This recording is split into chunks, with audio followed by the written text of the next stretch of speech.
Ladies and gentlemen, please welcome Tracy Hoover. Welcome to my house, baby, take control now. We can't even slow down.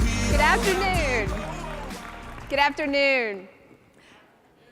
Thank you. So I love that before David called his first management team meeting as the new head, the new CEO of UPS, he was with us at this conference, talking with other corporate leaders, nonprofit leaders, young people, global activists, about the kind of impact UPS could have on the world.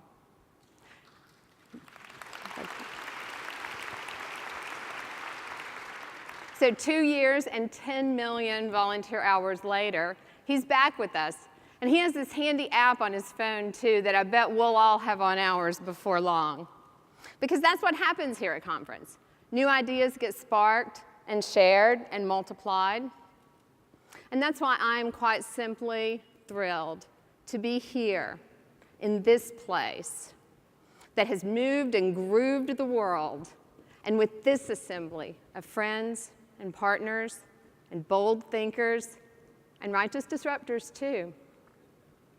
You know, it seems exactly right that we are gathered in Detroit at this very moment when great waves of change are sweeping every corner of the globe and redefining everything from geopolitical alliances to neighborhood divides to individual liberties and human rights. You know, just down the street stands the Second Baptist Church. It was the last stop on the Underground Railroad. During the 1800s, it was quite literally the gateway to freedom for refugees escaping slavery. Seems like Detroit's always been central to the American story.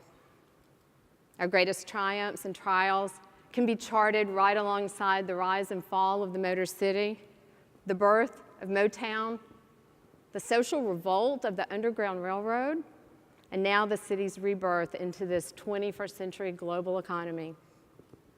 You know, last fall I saw a piece by New York Times author Frank Bruni. He compared Detroit to other iconic US cities. If New York is a measure of our financial might, he said, and Los Angeles is a yardstick for our imagination, then Detroit is a gauge of our soul.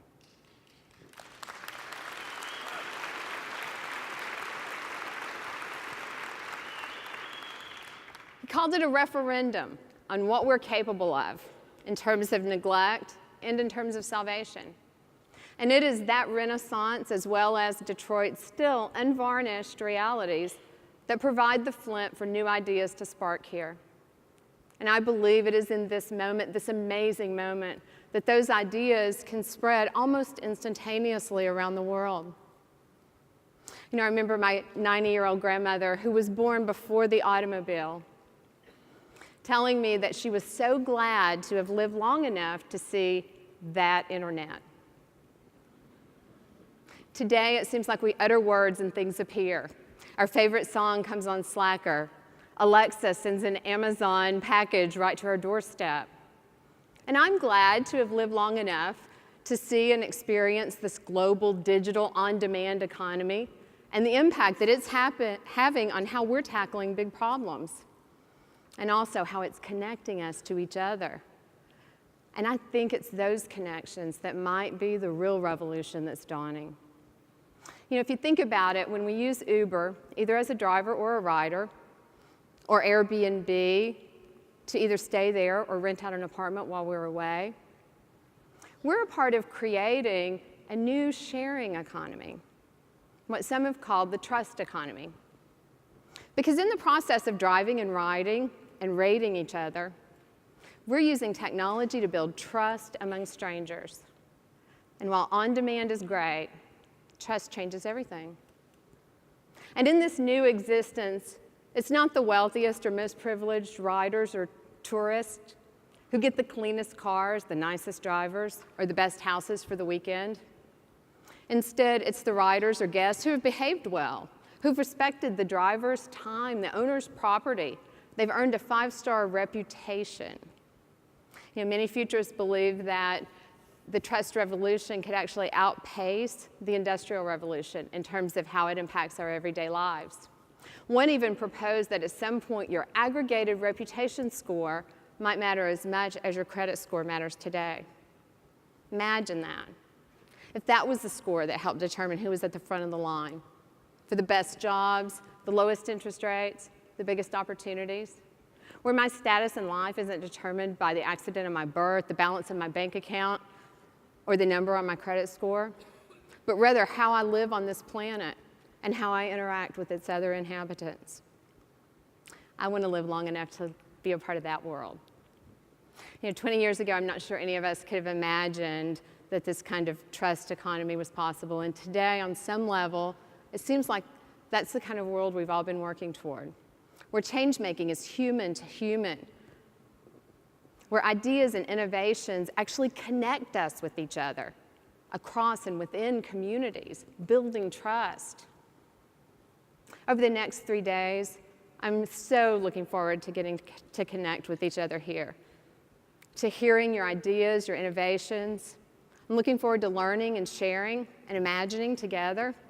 If you've been here before, you know big things have sparked here, whether it's in these big rooms or in the halls that buzz outside. If we let it, these next 3 days will be part Idea Fest, part Design Lab, part Revival. This is a safe place. It's a fertile ground for collaboration, for learning from each other, and also for being disruptive together. So I'll leave you with this thought. As the great abolitionist Harriet Tubman was traveling back and forth between the South and the church down the street, there was a $40,000 bounty on her head, about $1 million today. Through a system of safe houses along the Underground Railroad, so many people were harbored and ultimately made it to freedom. But every time they got to a door, they would knock, and she would be asked, "Who is it?" And she would have to give the secret password. She'd say, "It's a friend with friends." I think that's a great description of this convening. I think that's us, friends with friends. That service unites. It's going to be a great conference. Thank you for being here.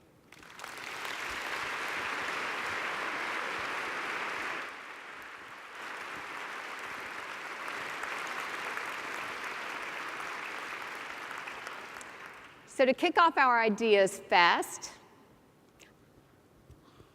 I'm going to introduce an exciting entertainer who's using his art as activism.